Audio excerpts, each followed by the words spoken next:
Assalamualaikum warahmatullahi wabarakatuh, sahabat-sahabat Sunda sekalian. Berjumpa lagi dengan pembelajaran bahasa Sunda dengan saya Ahmad Muhaimin, insya Allah yang akan memandu teman-teman dalam pembelajaran bahasa Sunda di lingkungan pendidikan SD Al-Ittihad Islamic School. Pada kesempatan kali ini kita akan melanjutkan materi yang sebelumnya yang telah kita pelajari. Tentunya kita berdoa kepada Allah Subhanahu wa taala, mudah-mudahan apa yang kita lakukan bermanfaat setidaknya untuk diri kita sendiri dan bermanfaat juga sebagai upaya kita melestarikan kebudayaan bahasa, keberagaman bahasa di bumi kita yang kita cintai, bumi Indonesia, negara kesatuan Republik Indonesia yang memiliki ragam budaya yang begitu banyak. Salah satunya adalah kebudayaan Sunda. Dalam hal ini kita melestarikan budaya bahasa Sunda. Teman-teman sekalian, kita akan melanjutkan materi yang sebelumnya kita pelajari. Dan untuk itu mari kita langsung jelang ke materi berikutnya. Mari kita lanjutkan. Di bagian kedua ini, insya Allah kita akan mempelajari di pengajaran kedua tentang kejadian sehari-hari atau temanya kejadian sapopoe.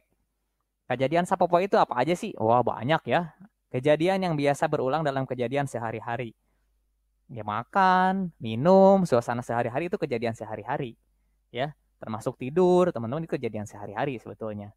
Ya, tapi yang dimaksud di sini adalah kejadian sehari-hari yang memang bisa kita tuliskan, bisa dijadikan patokan. Itu ya. Target pembelajarannya atau kredit pembelajarannya, setidaknya kita insya Allah akan mempelajari 3 hal. Yang pertama tentu membaca, memahami, dan menceritakan kembali teks berupa narasi. Maca, maham, jeung nyaritakeun deui teks anu mangrupa narasi. Yang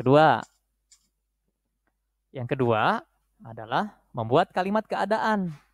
Nah, kalimat keadaan seperti nanti akan kita coba buka, ya akan coba kita baca sebuah narasi atau sebuah cerita yang menceritakan tentang keadaan. Seperti ini misalnya. Pada saat itu, hujan sedang turun.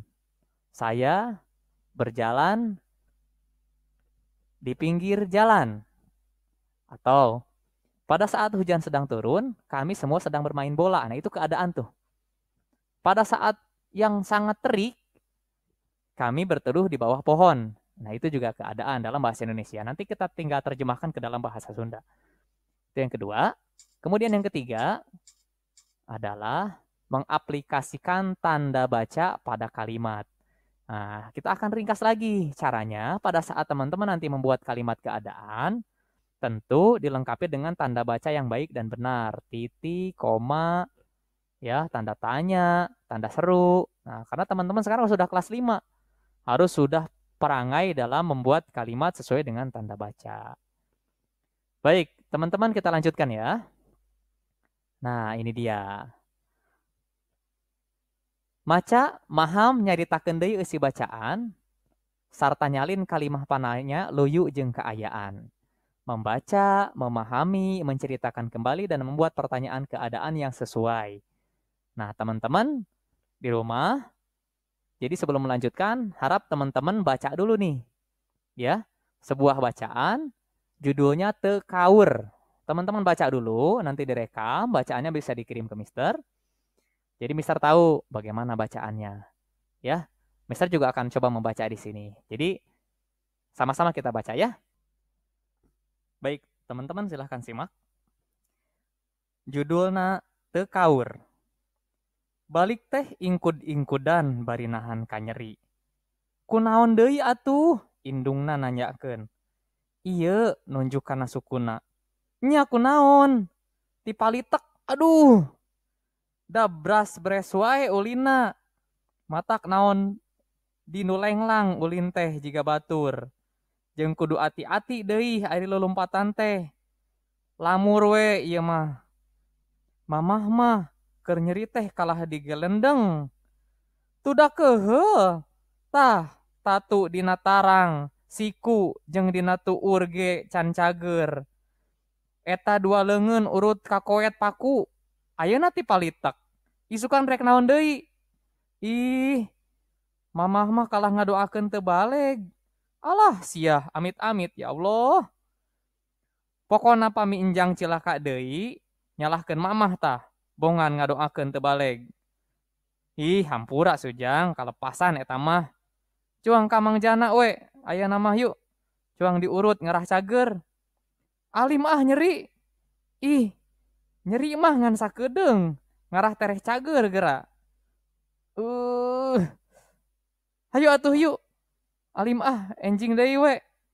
Nya kumaha enjang we ari alim dipikanya ah mah. Tudah nyeri ah.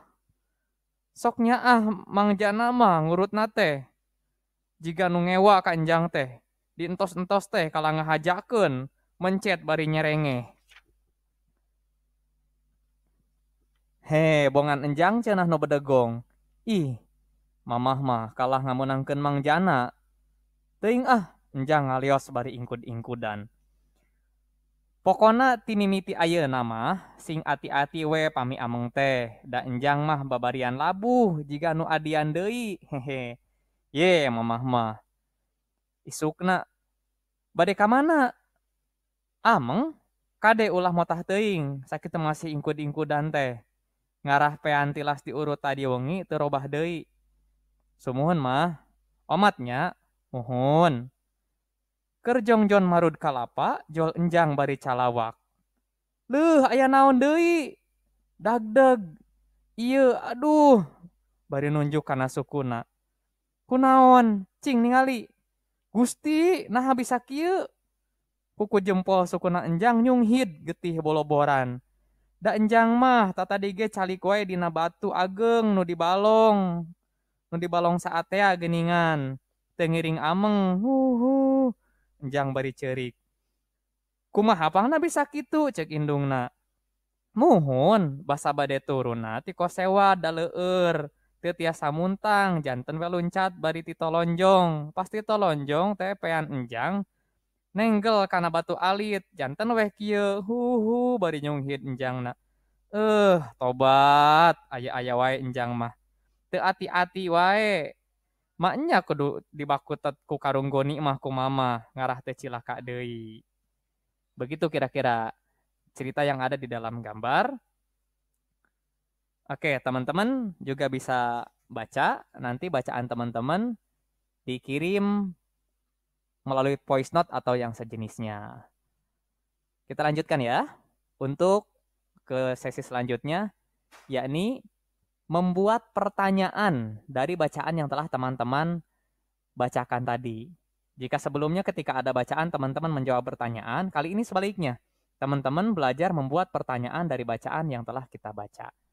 Sebelum kita membuat pertanyaan, teman-teman sekalian perlu diketahui dulu. Kita pahami dulu ya. Baik, sedikit Mister jelaskan dan dialih bahasakan ke dalam bahasa Indonesia. Kira-kira seperti ini. Ketika Enjang pulang kerja, Enjang kakinya sakit, kesakitan, sehingga dia datang terhunyung-hunyung. Nah, Ibu Enjang bertanya, kenapa sih? Nah, Enjang bilang, dia keseleo, sehingga terjadi seperti itu. Akhirnya ibunya Enjang nasehatin Enjang, biar hati-hati, biar mainnya di tempat yang terang, yang aman, gitu. Jangan di tempat yang nggak aman. Kemudian Enjang disuruh oleh mamanya ke tukang urut, tapi Enjang nggak mau, katanya sakit kalau diurut mah. Nah, akhirnya ya sudah, kata mamanya Enjang, kalau nggak mau diurus mah biarin. Akhirnya Enjang mau diurut malamnya. Nah, setelah malamnya diurut, besok paginya Enjang pamit lagi ke mamahnya Enjang. Enjang pamit, emaknya berpesan, Enjang hati-hati ya, jangan jatuh lagi. Ternyata begitu pulang,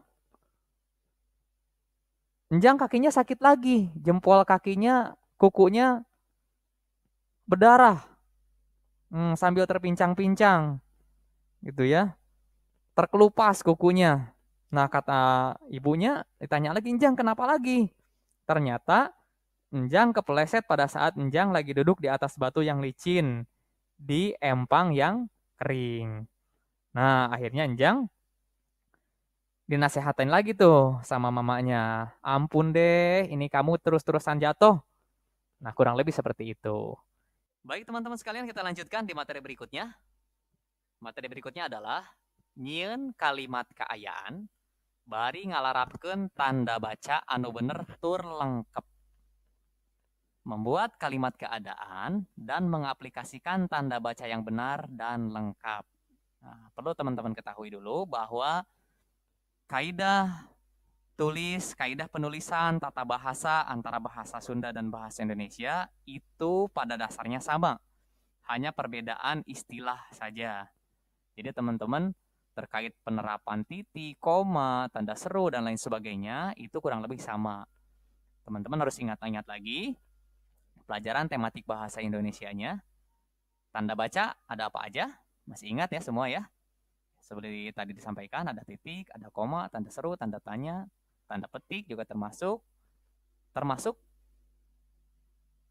huruf atau kata yang dicetak tebal atau dicetak miring. Itu sama saja. Baik, teman-teman, kita lanjutkan ke materi kita ya. Yang pertama contohnya bisa langsung tuliskan di sini. Kevin jeung Dirga main bola di nu panas. Nah, kata yang dicetak dengan warna merah, merah jambu, merah muda, itu menunjukkan kata keayaan, kecap keayaan, atau kalimat keadaan. Yang kedua, basa keur hujan, Radit jeung Kiki main bola di lapang. Lanjutkan dulu.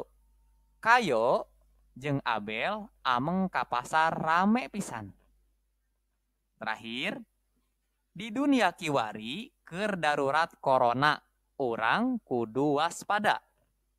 Kita terjemahkan yang pertama. Kevin jeung Dirga main bola di nu panas. Kevin dan Dirga bermain bola di tempat yang panas. Nah, yang dimaksud kata keadaan adalah tempat yang panas, keadaannya panas. Yang kedua, basa keur hujan, Radit jeung Kiki main bola di lapang. Pada saat hujan turun, Radit dan Kiki bermain bola di lapang. Artinya keadaannya saat itu sedang hujan. Selanjutnya, Kayo jeung Abel ameng ka pasar rame pisan. Kayo dan Abel main ke pasar rame banget. Artinya keadaan pasar sedang rame. Sedang kredit. Nah, lanjut lagi yang terakhir. Di dunia kiwari keur darurat corona, orang kudu waspada. Dunia saat ini sedang darurat corona, kita mesti waspada. Kata keadaannya adalah darurat corona. Jadi sangat fleksibel sekali ya teman-teman yang menunjukkan keadaan, baik keadaan masa lampau, keadaan masa kini, atau keadaan yang akan datang, itu menunjukkan kalimat keayaan, kacap keayaan, atau kalimat keadaan dalam bahasa Indonesia. Oke, paham ya? Mudah-mudahan paham. Kita lanjutkan ke tugas kita. Tugasnya adalah nyieun kalimat keayaan bari ngalarapkeun tanda baca anu bener tur lengkep. Nah, membuat kalimat keadaan dan mengaplikasikan tanda baca yang benar dan lengkap. Buat seperti contoh tadi ya, dengan bahasa teman-teman sendiri. Sesuaikan dengan bacaan yang teman-teman tadi telah baca kita sama-sama ya. Jadi usahakan bersinggungan atau berkaitan dengan hal itu tadi. Atau teman-teman bisa membuat kalimat keadaan dari tema yang lain. Persilahkan ya, tidak ada batasan. Baik teman-teman sekalian, demikian materi kita pada kesempatan kali ini. Mudah-mudahan ada manfaatnya dan semoga teman-teman semua bisa mempelajari materi kita pada kesempatan ini dengan baik, menyimak dengan baik. Dan mohon maaf jika dalam penyampaian materi ini masih terdapat banyak kesalahan dan kekurangan. Untuk itu, kritik dan saran dari siapapun bisa disampaikan melalui kolom komentar. Sekali lagi kami ucapkan terima kasih. Assalamualaikum warahmatullahi wabarakatuh.